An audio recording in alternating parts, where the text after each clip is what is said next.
해직자를 조합원으로 뒀다는 이유로 전국 교직원 노동조합에 통보된 법외 노조 처분이 무효라고 대법원이 최종 판단했습니다. 7년 만에 전교조 합법화길이 열린 건데 취재기자 연결해 자세한 내용 들어보겠습니다. 강은나래 기자, 판결 주요 내용부터 전해주시죠. 네, 대법원 전원합의체는 전교조가 법외 노조 통보 처분을 취소해달라면은 행정소송의 상고심 사건에 대해 원심을 깨고 사건을 서울고등법원으로 돌려보냈습니다. 정부 처분에 불복해서 전교조가 소송을 낸 지 약 6년 10개월 만이자 상고 4년 만에 나온 대법원의 판단입니다.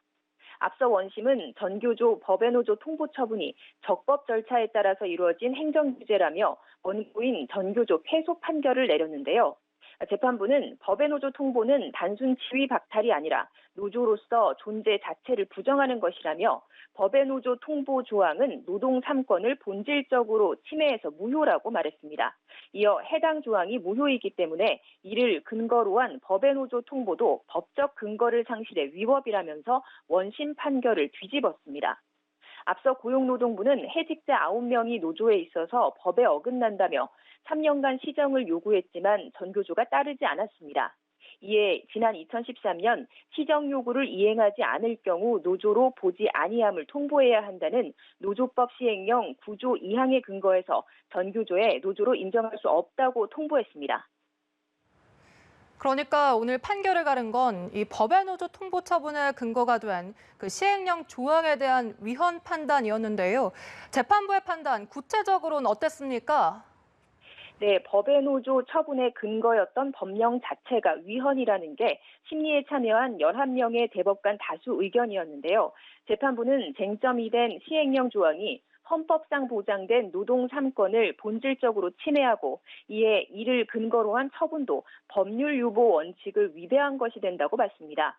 법률 유보 원칙은 국민 권리를 제한하는 사항은 법률에 규정해야 한다는 원칙인데 법외 노조 통보는 법률이 아니라 시행령에 근거해서 처분했기 때문에 위법하다는 겁니다. 하지만 이런 판단에 반대한 소수 의견도 있었습니다.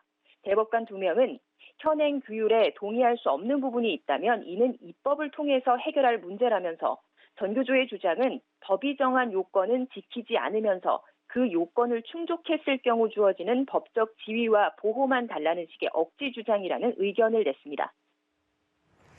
그럼 이번 판결로 전교조가 합법적인 노조 지위를 회복했다고 볼 수 있는 겁니까?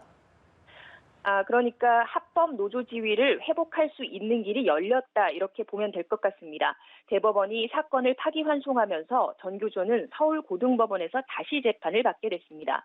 또 파기환송심 결과가 나오기 전까지 현재 전교조의 법외 노조로서의 지위는 당분간 유지되는데요. 법외 노조 처분 효력정지 가처분 신청을 법원이 기각했기 때문입니다. 정부는 이 건과 별개로 해직자 등도 노조에 가입할 수 있도록 하는 내용의 노동법 개정안을 국회에 제출한 상태입니다. 따라서 개정안이 통과되면 전교조는 향후 파기환송심 결과가 나오기 전이라도 법적 지위를 회복할 것으로 보입니다.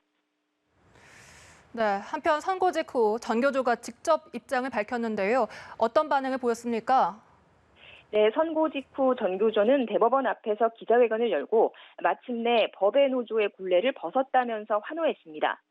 또 가장 큰 교육적 폐를 청산했다면서 정부와 사법부는 국가폭력의 피해자인 전교조에 진심으로 사과하고 피해 회복 등 신속한 후속 조치를 취해야 한다고 강조했습니다.